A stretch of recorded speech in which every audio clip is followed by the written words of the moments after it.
एक ओर जहां इंदौर में कोरोना के नए केस सामने आ रहे हैं, वहीं प्रदेश में सबसे बड़े हॉस्पिटल के जूनियर डॉक्टर अपनी 5 सूत्रीय मांगों को लेकर आज हड़ताल पर चले गए।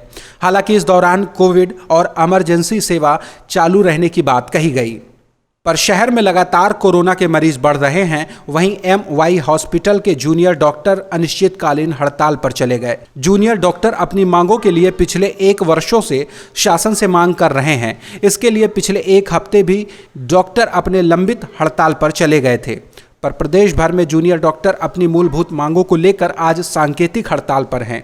जहां इंदौर में MY परिसर में भी हड़ताल का असर देखने को मिला। हालांकि सामान्य OPD बंद रखकर परिसर के बाहर OPD चालू कर लोगों का इलाज किया जा रहा है, लेकिन प्रदेश सरकार के चिकित्सा शिक्षा मंत्री विश्वास सारंग 12 अप्रैल को जूडा एसोसिएशन द्वारा अपनी मूलभूत सुविधाओं को लेकर मुलाकात की जाएगी। मगर इस बार डॉक्टरों ने चेतावनी दी है कि प्रदेश सरकार उनकी मांगों को नहीं मानती है तो 13 अप्रैल से इमरजेंसी सेवाएं और कोविड-19 का भी काम बंद कर दिया जाएगा। अगर डॉक्टर हड़ताल पर चले गए तो प्रदेश में स्वास्थ्य सेवाएं बिगड़ सकती हैं, लेकिन ऐसे संक्रमण के हालातों में डॉक्टर अपनी अहम भूमिका निभा रहे हैं।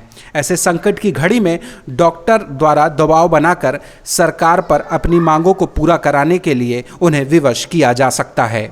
की सेवा कर पा रहे हैं। तो पहली मांग हमारी ये है कि जो बाकी के डॉक्टर्स हैं, पोस्ट MBBS, MOs या आयुर्वेद होम्योपैथिक के डॉक्टर्स हैं, उनको रिक्रूट किया जाए। पेरिफेरल हॉस्पिटल से बाकी डॉक्टर्स को रिक्रूट करके इन कोविड सर्विसेज में लगाया जाए और हमारी ड्यूटी सब थोड़ी कम की जाए। पहली मांग ये है। दूसरा चीज़ हमारा ये है कि 3 साल पहले माननीय मुख्यमंत्री ने हमसे ये वादा किया था कि हर साल 6% जो है हमारे मासिक वेतन में वृद्धि होगी उसकी। वो अभी तक हुआ नहीं। पिछले 3 साल सिर्फ झूठे वादे ही किए जा रहे हैं। और जो 10,000 रुपये प्रति माह बढ़ाने का इंसेंटिव दिया गया था कोविड का, कि हर डॉक्टर जो कोरोना में ड्यूटी कर रहा है उसको 10,000 प्रति माह बढ़ाया जाएगा, वो अभी तक दिया नहीं गया है।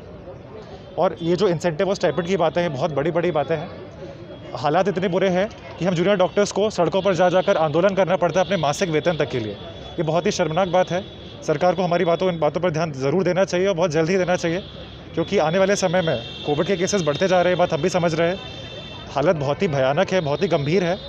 तो सरकार को इस पॉइंट पे अगर किसी की बातों पे ध्यान देना चाहिए तो वो जूनियर डॉक्टर्स पे देना चाहिए, जो इन पूरे मध्य प्रदेश सरकार के जो बड़े बड़े हॉस्पिटल्स हैं, जो मेडिकल कॉलेज है, उनकी नींव है। अगर इनकी बातों को अनसुना कर देंगे तो फिर काम आगे ऐसे नहीं बढ़ पाए। तो सरकार आपकी मांग नहीं मानती तो फिर क्या? जैसा कि मैंने पिछले हफ्ते जो हमारा प्रोटेस्ट हुआ था, आंदोलन हुआ था, उसमें भी मैंने बोला था कि अगर मांगें नहीं सुनी जाएंगी तो हमारा जो प्रोटेस्ट वो अलग अलग फॉर्म्स में आगे बढ़ता रहेगा। जैसे आज पैरेलल OPD क्या है। अगर ये बातें नहीं सुनी जाती है तो डेफिनेटली हमें बड़ा कदम उठाने पे हम विवश हैं। हमको उठाना ही पड़ेगा और ये पूरे पैन MP होगा और आगे आने वाले टाइम में पैन इंडिया होगा। तो इस टाइप का बड़ा कदम जी, फिर हमको फिर पूर्ण रूप से हमारी सारी सेवाएं रोकनी पड़ेंगी। जैसे अभी हम कोविड में सेवाएं दे रहे हैं, इमरजेंसी में दे रहे हैं, और यहाँ तक कि OPD सर्विसेज भी चालू रखे हैं। आने वाले समय में सब रोकना पड़ जाएगा। मेरा नाम डॉक्टर प्रखर चौधरी, जूडा अध्यक्ष, इंदौर।